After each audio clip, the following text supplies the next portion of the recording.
경제 기사를 읽다 보면 신용등급이란 말이 자주 등장합니다. 신용이라는 단어는 말 그대로 사람에 대한 믿음의 정도를 뜻하지만 경제에서 신용등급이란 돈을 빌려간 뒤 이 돈을 앞으로 갚을 수 있는지에 대한 능력을 말하는데요. 다시 말해 외상값과 빚, 부채를 감당할 수 있는 지급 능력으로 소유재산의 화폐적 지불 기능을 말합니다. 여기에서 최근 자랑스러운 소식 하나가 전해졌습니다. 국제신용평가사 무디스가 한국의 ESG 환경사회 지배구조 신용역량 점수를 최고 등급으로 평가한 것인데요. 중국은 물론 미국과 일본보다 높은 등급을 획득한 점이 매우 인상적입니다. 무디스는 미국에 본사를 둔 세계적인 신용평가 회사로 세계 여러 나라의 현지 법인이 설립되어 있으며 기업체 및 정부를 대상으로 재무에 관련된 조사 및 분석을 실시하고 있습니다. 다양한 유형의 자산과 기업, 거래 구조 등을 평가하고 신용 등급을 매기는데요. 세계 신용평가 시장에서 주요 경쟁업체인 스탠더드 앤드 푸어스와 마찬가지로 40%의 높은 비율을 차지하고 있는 실정입니다. 현지 시간으로 18일 이 무디스에서 전 세계 144개국에 대한 ESG 평가 보고서를 발표했습니다.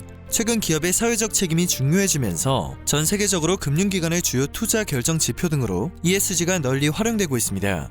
한국은 각국의 ESG 수준이 국가 신용등급에 미치는 영향을 종합적으로 평가한 점수인 CIS에서 1에서 5등급 중 최고인 1등급을 받았습니다. 1등급은 ESG 수준이 높아 국가 신용등급에 긍정적인 영향을 미쳤다는 의미를 가지고 있습니다. 2등급은 특별히 우수하지도 부족하지도 않아 신용 영향이 중립적이라는 뜻이고 3등급은 다소 부정적, 4등급은 부정적, 5등급은 매우 부정적이라고 해석할 수 있습니다.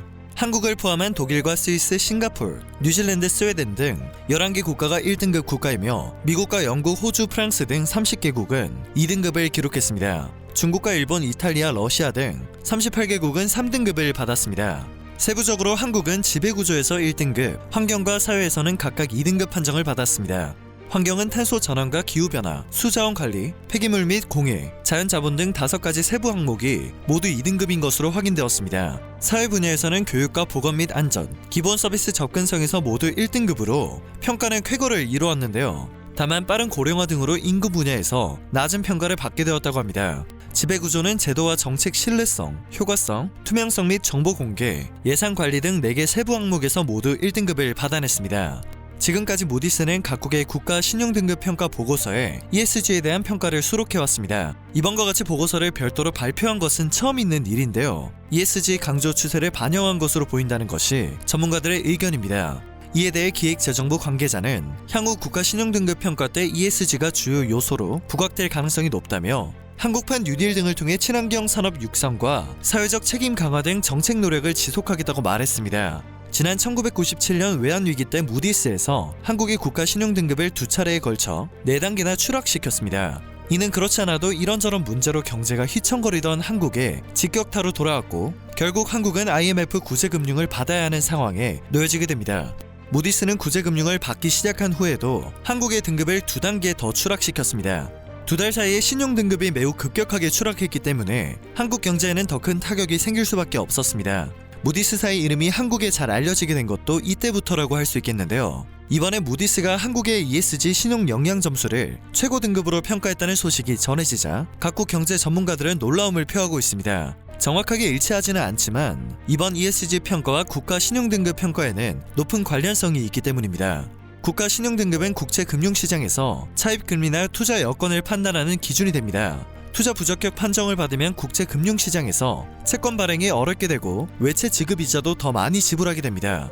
그리고 개별 기업이나 금융기관의 신용평가도 해당 국가의 신용등급을 토대로 이루어지기 때문에 국가 신용등급이 좋지 못하면 우량 기업도 결국엔 좋은 신용평가를 받을 수 없게 됩니다. 반대로 국가 신용등급이 상향될 경우 시차를 두고 국가 소속의 기업이나 기관 신용등급도 줄줄이 상향되게 되는데요.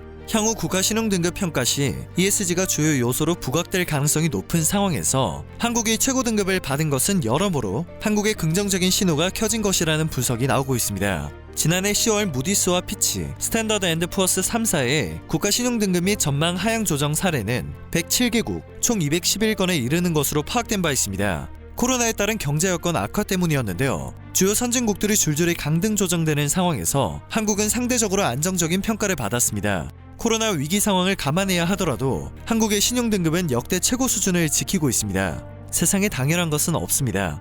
이번 무디스의 평가로 인해 한국 경제에 대한 국제기구의 대외 신인도가 재확인되고 있다고 생각됩니다.